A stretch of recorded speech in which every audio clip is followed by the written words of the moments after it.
भी करना है, किसी की बेटा के शादी में ना जा पाए, पोता के मुंडन में ना जा पाए, लोग ऐसे ऐसे इशू बनाते हैं चाहे समाज सेवा में, जिसको भूख नहीं लगी हो सर, जिसका पेट पहले से भरा हो, और ये लोग रहेंगे तो ऐसे ही रहेंगे भी सर, ऐसा भी रहेगा। उनके मामले में तो कुछ भी ऐसा दिखने को नहीं मिलता। जिस रास्ते से हम घर जाते हैं सर, हर 2 साल पे वो मरम्मत होता है। जैसे कुकुर मुत्ते टीन के छत के नीचे अस्पताल चलते हैं, आप रोज सुनते होंगे। रहता हूँ सर, बीच बरसात के मौसम में नाले का निर्माण शुरू होता है हमारे मोहल्ला में। जिला का 20वीं विधानसभा क्षेत्र, हमारे साथ डॉक्टर नागेंद्र कुमार जी हैं, जो पेशे से चिकित्सक हैं, 20वीं से संबंध रखते हैं, और इनका जो कार्य क्षेत्र है वो मधुबनी में आता है।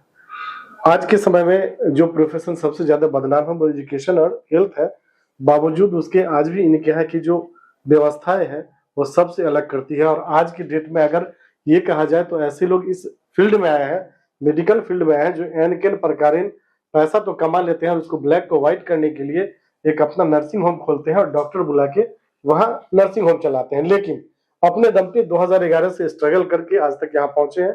और मुख्य रूप से इनके यहाँ जो सुविधाएं मिलती हैं वो बिल्कुल अलग है।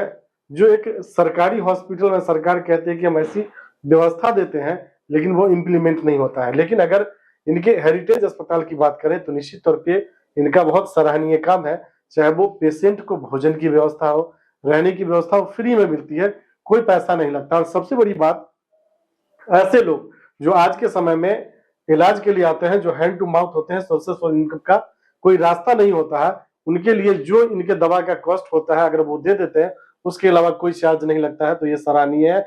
जबकि इनके पास सारा इंफ्रास्ट्रक्चर है, स्टाफ है, बहुत सारी बातें हैं, बहुत सारी लायबिलिटीज होती है, उसको छोड़ते हुए सिर्फ दवा का पैसा लेके अगर फ्री कर देते हैं तो ये कहा जाता है कि जमीन पे अगर कोई भगवान होते हैं तो वो डॉक्टर होते हैं। ये देखने को मिलता है। अब जिस पेशे और प्रोफेशन से आते हैं उस प्रोफेशन में अभी बहुत ज्यादा मारपीट और भागदौड़ वाली स्थिति है। और ऐसे ऐसे लोग इस प्रोफेशन में आए हैं जिनको मेडिकल का एबीसीडी पता नहीं होता है, और जब वो इस प्रोफेशन में आते हैं तो सीधे तौर पे एक दुधारू गाय की जो स्थिति होती है पेशेंट के साथ, वैसी ही व्यवस्था करते हैं। तब आप उनके कंपटीटर खड़े होते हैं और आप जो सुविधाएं देते हैं वो सबसे अलग देते हैं।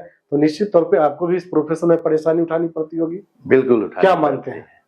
बिल्कुल उठानी पड़ती है सर, लेकिन करने वालों की कभी हार होती नहीं है। मैं अनवरत 2011 से, मैं कोई चिकित्सक के घर से नहीं हूँ, मेरा पहला जनरेशन चिकित्सा के क्षेत्र में है, और मैं शुरू से स्ट्रगल करते करते करते एक आज मुकाम है नॉर्थ बिहार में। और ऐसा नहीं है केवल व्यवसायी है, व्यवसाय के साथ साथ सेवा करते करते, और आप अस्पताल के क्षेत्र में कहीं भी जाएंगे तो पूरे बिहार में हेरिटेज, श्री केशव हेरिटेज का एक नाम है, बदनाम नहीं है जी, बिल्कुल नाम नहीं है, प्रसिद्धि है इसकी, प्रसिद्धि अब इसका नाम है। एक अच्छे लोग इज्जत से नाम लेते हैं, प्रतिष्ठित हॉस्पिटल कह सकते हैं इसको। हाँ बिल्कुल, स्पाइन, ऑर्थो और हड्डी से रिलेटेड ये एकमात्र अस्पताल है उत्तर बिहार में जहां एक छत के नीचे सर सीटी, एमआरआई एंड एवरीथिंग, एक्सरे, ये सब छोटे छोटे सुविधाएं हैं। ये बड़ा सीटी, एमआरआई, यहाँ तक का सुविधा हमने दे रखा है, और वो भी मिनिमम कॉस्ट पे सर जी। बड़े शहर में 11,000 12,000 एमआरआई का लगता है, हमने 4,500 5,000 रखा है रेट। ये यहाँ के लोगों को देखते हुए बिल्कुल, जो सो इकोनॉमिक जियोग्राफिक एरिया है उस हिसाब से, और फिर भी बहुत खुश हैं। स्ट्रगल तो होता ही है, आए दिन रोज नए अस्पताल खुलते हैं, किसी तरह से कुकुर मुत्ते टीन के छत के नीचे अस्पताल चलते हैं, आप रोज सुनते होंगे जी जी। शायद ही कभी ऐसा कोई मेरे साथ इंसिडेंस हुआ होगा जिसमें पेशेंट और उसके पैसों को लेके कोई झंझट हुआ होगा सर, आज तक मुझे याद नहीं है जी। मैं पर्सनली जाते वक्त पूछता हूं कि और कोई दिक्कत है, नहीं कोई दिक्कत है, तो मैं कोशिश करता हूं कि इसको पूरा करूं, और चूंकि ईमानदारी से करने में कभी कोई दिक्कत नहीं। मेरा अपना जाना क्या है सर, मैं सोचता हूं सर्जन का क्या लॉस जी, मैं किसी के लिए 1 घंटा काम कर दिया, इसमें कुछ तो मेरा जाता नहीं है जी। मेरे आईसीयू है, अब 7 मरीज आईसीयू में है, 1 मरीज ऐसे भी रहेगा तो उतना ही स्टाफ, उतना ही बिजली, उतना ही एयर कंडीशन, सब चीज वही है। एक गरीब आदमी का सेवा भी हो गया तो क्या फर्क पड़ता है, कोई फर्क नहीं पड़ता है। तो करने वालों की कभी कोई दिक्कत नहीं होती है सर, मनसा होनी चाहिए। आप जहां से संबंध रखते हैं मधुबनी से, आज भी जो आपका 20वीं विधानसभा है वो डेवलप के मामले में बहुत पीछे है। और बाढ़ एक प्राकृतिक आपदा है आप लोगों के लिए, अभिशाप बना हुआ है, क्या मानते हैं आप? इसकी वैकल्पिक व्यवस्था जो हर साल सरकार के द्वारा की जाती है, क्या परमानेंट सॉल्यूशन नहीं है इसके लिए? बिल्कुल परमानेंट सॉल्यूशन है। इच्छा शक्ति हो तो कुछ भी संभव है सर। जी। सरकार करना नहीं चाहती है या फिर इस पे ध्यान नहीं है लोगों का, जनप्रतिनिधियों का, बड़े जनप्रतिनिधि। हाँ, बड़े जनप्रतिनिधि का, सरकार का जो फंड है उसका सदुपयोग नहीं हो पाता है सर, समय से नहीं हो पाता है। यही कारण है, समस्या हर साल बनी रहती है। आप बड़े शहर में भी जाके देखिए, मैं तो पटना भी आते जाते रहता हूँ सर, बीच बरसात के मौसम में नाले का निर्माण शुरू होता है। हमारे मोहल्ला में ही अभी बीच बरसात में नाले का निर्माण शुरू होता है। कब? अब बरस होना क्या है सर, समय से पहले चेतेंगे नहीं तो कुछ भी तो होना नहीं है। ये कहा जा सकता है कि अपने पॉकेट को भरने के लिए शायद ये खाना पूर्ति होती है, आम लोगों को इससे कहीं कोई फायदा नुकसान के अलावा नहीं होता। नहीं, बिल्कुल नहीं। यदि इतने पैसे हर बार लगते हैं सर तो निश्चित रूप से निदान हो चुका होना चाहिए था। आप जिस विधानसभा से संबंध रखते हैं वहां से बीजेपी के विधायक हैं हरिभूषण ठाकुर बचौल, बीजेपी के फायर ब्रांड नेता कहे जाते हैं, तो क्या सिर्फ बोलने में ही फायर ब्रांड होना चाहिए या जमीन पे कुछ काम भी फायर ब्रांड हुआ? राजनीति से तो बहुत हद तक संबंध अभी तक नहीं है सर जी, लेकिन मेरा गांव है, घर है, सारे रिलेटिव उस एरिया में है, तो आना जाना तो लगा रहता है। काम के मामले में तो कुछ भी ऐसा दिखने को नहीं मिलता। जिस रास्ते से हम घर जाते हैं सर, हर 2 साल पे वो मरम्मत होता है जी। हर बार नया टेंडर होता है, हर बार बनता है, उसकी गुणवत्ता का भी कोई जांच नहीं है और बेशक कमीशन खोरी होगी सर। जो आपके सांसद और विधायक हैं दोनों डबल इंजन की सरकार के, बीजेपी के, बावजूद उसके आज भी जो वहां की मूलभूत समस्याएं हैं, चाहे वो बाढ़ की हो, सुखाड़ की हो, जल जमाव की हो, पेयजल की हो, सड़क की हो, स्वास्थ्य की हो, शिक्षा की हो, तो जस की तस बनी हुई है। और ये लोग रहेंगे तो ऐसे ही रहेंगे भी सर, ऐसा भी रहेगा। फिर कैसे लोगों को आना चाहिए इस फील्ड में? नहीं, कोई मजबूत इच्छा शक्ति वाला इंसान यदि आए समाज सेवा में, जिसको भूख नहीं लगी हो सर, जिसका पेट पहले से भरा, जिसको सोर्स ऑफ इनकम अपना हो, जो इस पे डिपेंडेंट नहीं है कि 10% 20% कमीशन खोरी करेंगे, तो निश्चित रूप से विकास होगा सर, बहुत तेजी से विकास होगा। ऐसे इच्छा शक्ति वाले आदमी का जरूरत है जो समाज के, सोसाइटी के लिए कुछ सोचे। आपको लगता है कि जो अच्छे लोग हैं, राजनीति इतनी गंदी हो गई है कि अच्छे लोग चाह के भी नहीं आना चाहते? आना ही नहीं चाहते हैं सर। क्या कारण है उसका? एक तो सामाजिक व्यवस्था भी अपने यहाँ ऐसा है सर कि अच्छे लोगों से बहुत तरह का काम होगा नहीं, और जो इज्जत वाले लोग हैं अभी थाने पे पैरवी करना है, किसी की बेटा के शादी में ना जा पाए, पोता के मुंडन में ना जा पाए, लोग ऐसे ऐसे इशू बनाते हैं। जो ये आप मानते हैं कि जो लोग हैं, जो नागरिक हैं, वो भी ये चाहते हैं कि मेरे यहाँ विकास से उनको मतलब, विकास से मतलब नहीं है सर, पैरवी होना चाहिए, गलत हो या सही, गलत वही खाने सांसद और विधायक, बिल्कुल, जो उसके अलावा कुछ नहीं, मूलभूत मुद्दों से कोई मतलब नहीं है सर। आप पहले जिस रास्ते से हम लोग चलते थे सर, जहां गाड़ी जाती थी, मेरे दरवाजे पे आज मोटरसाइकिल से के अलावा कुछ भी नहीं जा रहा है जी। मैं खुद इसका भुक्तभोगी हूँ। आज भी आजादी के 70-75 वर्षों बाद मेरे घर पे, मैं घर पे जाने के लिए घुटनों भर पानी के साथ जाता हूँ। मेरे घर पे मेरा परिवार शुरू से, मेरे पिताजी 40 साल मुखिया रहे हैं सर, 40 साल मुखिया रहे, और जब उनकी उम्र न रही तब हम लोगों ने उनको बोला कि नहीं, अब आप सेवा छोड़िए, अब आप भगवान के भजन में लगिए, अब आपका अंतिम दिन है। और जाने माने आदमी थे जी। लेकिन हमारे घर पे जाने में घुटना भर पानी होता है सर। कई बार वहाँ के जो विधायक हैं, सांसद जाते ही रहते हैं, कोई फर्क नहीं पड़ता है सर। आप बाय बर्न राजनीतिज्ञ, निश्चित तौर पे आपके खून में पाया जाता है। सांसद विधायक बनना आसान है, लेकिन मुखिया बनना बहुत मुश्किल है। प्रतिद्वंदी इवन यहाँ घर तक के लोग होते हैं, बावजूद उसके आपके पिताजी 40 वर्षों तक अगर प्रतिनिधित्व किए तो निश्चित तौर पे एक उनका स्टेटस रहा होगा, एक सिंबल रहा होगा, एक व्यवहार रहा होगा, और जो वो कमाए वही आपको दिए संस्कार, ये बड़ी चीज होती है, और स्वाभिमान।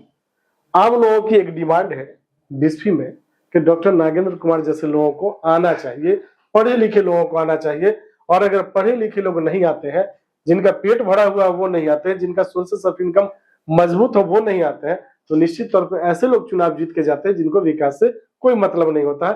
तो कहीं ना कहीं गलत लोगों के जिताने में जिम्मेदार अच्छे लोग भी होते हैं। हाँ बिल्कुल, अच्छे लोग जब मजबूती से नहीं जाएंगे तो उन्हीं का जीत होगा सर। और मेरा मानना है डॉक्टर नागेंद्र ही क्यों, ऐसे कोई सशक्त व्यक्ति हो जो वास्तविक में समाज सेवा के भावना से जाए।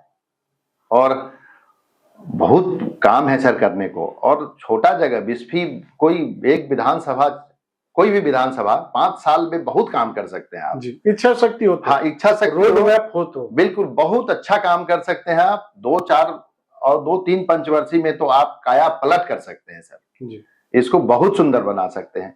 लेकिन किसी भी जनप्रतिनिधि में ये मतलब नहीं होता है सर, वो चुनाव के समय में ही क्षेत्र में जाया करते हैं। मंदिर मस्जिद जो भी भावना होती है चुनाव के समय में खूब बढ़िया से प्रकट होता है। जात और धर्म के नाम पर लोग चुनाव बिल्कुल शिविर लगाना, अभी कपिलेश्वर में जाके देखें सर, हर पार्टी का शिविर लगा हुआ है, सबका बैनर लगा हुआ है, सबका बैनर लगा हुआ है। इलेक्शन के आते आते जितने क्या हिंदू क्या मुसलमान सब बिल्कुल बिल्कुल सबका जितना बड़ा बड़ा होल्डिंग है सब अभी अभिनेतों से पटा हुआ है सर। पहले बिजनेसमैन से रहता था, इलेक्शन के समय में उनका बिजनेस शुरू होता है जी। तो जनता की एक डिमांड है कि डॉक्टर नागेंद्र कुमार को आना चाहिए। डॉक्टर नागेंद्र कुमार क्या सोचते हैं? सर अभी इसके बारे में कुछ भी नहीं सोचा है। मतलब विकल्प खुला हुआ है, ये मानते हैं आप? मौका मिला तो इच्छा शक्ति है कि कुछ ऐसा कर दे जिसका फ्यूचर में नाम हो। नहीं, यदि जाएंगे सर तो ऐसा ही करेंगे जी। जैसा आपने जीवन में आज तक करते आए हैं वैसा ही करेंगे, इसमें कहीं कोई किंतु परंतु नहीं है। आपको मैं जैसे बताया, मैं 300 रुपये रोज कमाता था, 400 रुपये रोज कमाता था, 500 रुपये रोज कमाता था, 700 रुपये, 1000 रुपया, 1200, 1500, 2000, 3000। लेकिन आज मैं एक मजबूत स्थिति में हूँ सर। आप अस्पताल देखेंगे, 120 बेड का अस्पताल है, काफी अच्छे मरीज आते हैं। तो ये इच्छा शक्ति का ही कमाल रहा था सर। तो जिस किसी भी फील्ड में जाऊंगा ईमानदारी के साथ और खूब बढ़िया करेंगे सर, फिर वो बेजोर होगा, चौड़ा नहीं होगा। तो फिर उसके लिए तो मैदान में आना होगा ना। बहुत सारी जवाबदेही बाकी है सर अभी। लेकिन सबसे बड़ी जिम्मेदारी समाज की भी होती है।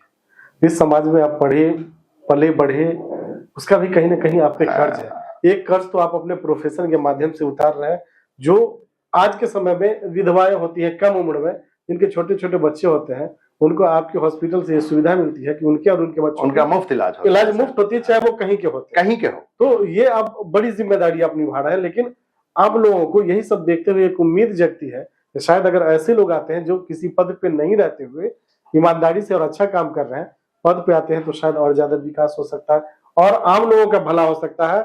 अभी जो विधायक बनते हैं निश्चित तौर पर वो अपने परिवार का भला करने में लग जाते हैं। एक बार का विधायक अपने 3 पीढ़ियों का सोचता है, petrol pump, gas agency, 2 wheeler 4 wheeler की एजेंसी, बहुत सारी बातें। पटना में घर, दिल्ली में घर, जी, एक फार्म हाउस होना चाहिए, सब कुछ होता है। बिल्कुल। तो निश्चित तौर पे अगर ऐसे लोग आते हैं जिनका अपना एक स्वाभिमान हो, एक स्टेटस हो, सोर्स इनका अपना दूसरा रास्ता हो, तो वो शायद परिवार को छोड़ के अपनी इज्जत प्रतिष्ठा को बचाने के लिए पहले आम लोगों के लिए सोचेंगे। क्या मानते हैं? बात तो, सवाल तो बिल्कुल जायज है सर आपका, लेकिन मुझे अभी जो लगता है कि इस विषय में कभी गंभीरता से सोचा भी नहीं है, और लगता है कि चिकित्सा के क्षेत्र में भी बहुत काम किया जा सकता है, बहुत सेवा किया जा सकता है। बाकी भविष्य के बारे में तो कुछ कहना बहुत ही मुश्किल है sir. Destiny is always fixed. जी। 2025 का जो विधानसभा है उसमें क्या डॉक्टर नागेंद्र कुमार के लिए विकल्प खुला रहेगा? बड़ी ईमानदारी के साथ कहता हूं सर, इसके विषय में एकदम नहीं सोचा है। मतलब राजनीति मौका मिला तो, जिस तरह लोगों की डिमांड है आम लोगों की, इसका गंभीरता गहन चिंतन करने के बाद ही आपको कुछ बता पाएंगे सर। हम लोगों की सहयोग और शुभकामनाएं आपके साथ है। आपको अगर बिस्फी की जनता विधायक बनाती है बिस्फी का, तो चुनाव जीतने के बाद आपकी पहली प्राथमिकता क्या होगी? स्वास्थ्य, सड़क, शिक्षा, जी, ये पहली प्राथमिकता, मौलिक जो जी अधिकार जरूरत है लोगों का, वो होना ही चाहिए सर। जी। हाँ, हेल्थ, एजुकेशन, आप ये 2 चीज दे दे तो बाकी चीज लोग सब कुछ हो जाए, पूरा हो जाता है सर। जैसे लोग पढ़े लिखे होंगे, शिक्षित होंगे, तो अपना अधिकार मांग लेंगे सर, खोज लेंगे, सड़क बनवा लेंगे वो। तो मेरे ख्याल से एजुकेशन एंड हेल्थ तो अपने से लोग कर नहीं सकता है, उसके लिए एक सुंदर खूब अच्छा, बिल्कुल अच्छे डॉक्टर की हॉस्पिटल बनाते हैं सर। हॉस्पिटल में डॉक्टर नहीं रहते हैं, आप क्वालिफाइड डॉक्टर नहीं देते हैं। आप किसी भी अस्पताल में देख लीजिए सर, बिल्डिंग तो बहुत बनते हैं, लेकिन डॉक्टर नहीं रहते हैं, सबको रेफर कर दिया जाता है। बिल्कुल, मैं किसी सरकारी अस्पताल का तुलना कर ही नहीं सकता हूं सर। उसके इंफ्रास्ट्रक्चर, उस पे होने वाले खर्च का कुछ भी तुलना नहीं कर सकता हूं। लेकिन आप डाटा उठा के देखेंगे सर, तो दरभंगा मेडिकल कॉलेज के बराबर मैं अकेले सर्जरी करता हूं जी। अभी का डाटा तो नहीं है सर, लेकिन साल भर पहले का डाटा है कि जितना दरभंगा मेडिकल कॉलेज के ऑर्थोपेडिक्स डिपार्टमेंट में सर्जरी होती थी, उससे ज्यादा सर्जरी हम करते थे एक आदमी, एक डॉक्टर जी। बिल्कुल, जबकि वहां का टीम 2550 डॉक्टर का टीम है, इंफ्रास्ट्रक्चर सोच भी नहीं सकते, सारी सुविधाएं हैं। इच्छा शक्ति का बात है सर। इच्छा शक्ति की कमी के कारण इस तरह की व्यवस्था नहीं होती है। हाँ, तो केवल बिल्डिंग बनाने से होगा नहीं, आप ट्रेंड डॉक्टर दीजिए, ट्रेंड स्टाफ दीजिए और डेडिकेटेड दीजिए, अच्छा स्वास्थ्य सुविधा तो होना ही चाहिए सर। तो ये आपकी प्राथमिकता है? बिल्कुल, मेरी प्राथमिकता एजुकेशन एंड हेल्थ। चलिए डॉक्टर नागेंद्र कुमार जी, हमसे बात करने के लिए बहुत बहुत धन्यवाद। शुक्रिया सर। ये थे डॉक्टर नागेंद्र कुमार, जो पेशे से चिकित्सक हैं, श्री केशव हेरिटेज हॉस्पिटल चलाते हैं। और निश्चित तौर पे आज के समय में जो प्रोफेशन सबसे ज्यादा पैसा लेने के मामले में जाना जाता है, वहीं ये अस्पताल अपने इस काम के लिए भी जाना जाता है कि जो यहाँ पेशेंट होते हैं उनको फ्री में खाना मुहैया किया जाता है। ऐसे लोग जिनको सोर्सेस ऑफ इनकम का रास्ता नहीं होता है, उनको फ्री इलाज दवा के नाम पर सिर्फ छोड़ दिया जाता है। और आज भी उसका आज के डेट में भी प्रमाण है कि ऐसे पेशेंट आज भी 1 महीना से इनके आईसीयू में है, जिनका बिल अगर बनाया जाए तो शायद 2.5 से 3 लाख के आसपास जाएगा, लेकिन वो सिर्फ और सिर्फ 35,000 में इलाज करा रहे हैं। तो ये विचारणीय प्रश्न है वैसे लोगों के लिए जो ये कह के तो आते हैं कि हम चिकित्सक हैं, तो हमारी भावनाएं हैं कि समाज सेवा करें, लेकिन वो समाज के ऐसे लोगों का भी दोहन करते हैं जिनके पास पैसा नहीं होता है, तो वो जमीन बेचता हो या अपना घर गिरवी रखते हो, कुछ भी करते हो। लेकिन हॉस्पिटल, कई बार तो ऐसा देखने को मिला कि ऐसे भी हॉस्पिटल हैं जो मर जाने के बावजूद भी बिना पैसा के डेड बॉडी को नहीं छोड़ते हैं। तो कहीं ना कहीं ये हॉस्पिटल अपने आप में एक मिसाल है। और यही कारण है कि बिस्फी के लोगों की एक डिमांड है कि डॉक्टर नागेंद्र कुमार जैसे लोगों को मौका मिलना चाहिए। निश्चित तौर पे मौका मिलना चाहिए अच्छे लोगों को, और जब तक अच्छे लोग नहीं आते हैं तो अच्छी की कल्पना कर पाना संभव भी नहीं है। सीधे तौर पे पार्टी के आला कमान को भी ये विचार करना होगा कि आपके पास बहुत बड़ी बड़ी धंधा सीट है, लेकिन एक आदमी आपके यहाँ ऐसा भी है जो व्यक्तिगत वोटों से आपके इस सीट को सबसे आसानी से जिता सकता है। 2020 में जो स्थिति महागठबंधन की हुई इस इलाके में, मिथिलांचल में, वो बहुत ही खराब रही, उनका परफॉर्मेंस सबसे बुरा रहा।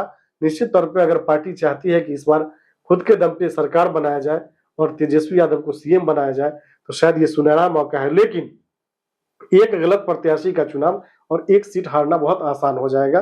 तब अगर डॉक्टर नागेंद्र कुमार जैसे लोगों पे पार्टी दांव लगाती है, तो निश्चित तौर पे यहाँ की जो बनावट है, चाहे वो हिंदू हो, मुस्लिम हो, किसी धर्म और वर्ग से आते हैं, इनके नाम पे आपसी सहमति बनती है। और ऐसे लोग जो किसी दूसरे दल में भी, उनका साफ तौर पे कहना है कि अगर डॉक्टर साहब आते हैं तो मेरा भी वोट, मेरे परिवार का वोट उनके तरफ रहेगा। तो निश्चित तौर पे जनता को भी ये संदेश है कि आपके बीच पढ़े लिखे और ऐसे लोग हैं जिनको आपने कई सालों से आजमाया है। उनके हॉस्पिटल में किसी भी तरह की परेशानी में जब आप पहुंचते हैं तो उसका समाधान होता है। लेकिन अब आपको ये तय करना है कि आप भी जाति, धर्म और पार्टी के नाम पर बंट के ऐसे लोगों का चुनाव कर देते हैं जो शायद फायर ब्रांड तो बन जाते हैं, लेकिन विकास नहीं होता है। जो आम लोगों का विकास होना चाहिए वो नहीं दिखता है। निश्चित तौर पे अगर बिस्फी की जनता चाहती है कि आम लोगों का विकास हो, गरीब गुरबों का विकास हो, जो आखिरी पंक्ति के लोग हैं उनको मुख्यधारा में लाया जाए, तो ऐसे लोगों को मौका देना होगा जो शायद आपके परिवार के लिए सोचे, आपके बच्चों के लिए सोचे। और सबसे जो बेसिक नीड है, एजुकेशन और हेल्थ, उसकी अगर बात करते हो तो निश्चित तौर पे इनको एक मौका मिलना चाहिए। और अगर डॉक्टर नागेंद्र कुमार जैसे लोग बिस्फी के विधायक बनते हैं तो शायद बिस्फी की जो मूलभूत समस्या है उसका समाधान हो पाएगा।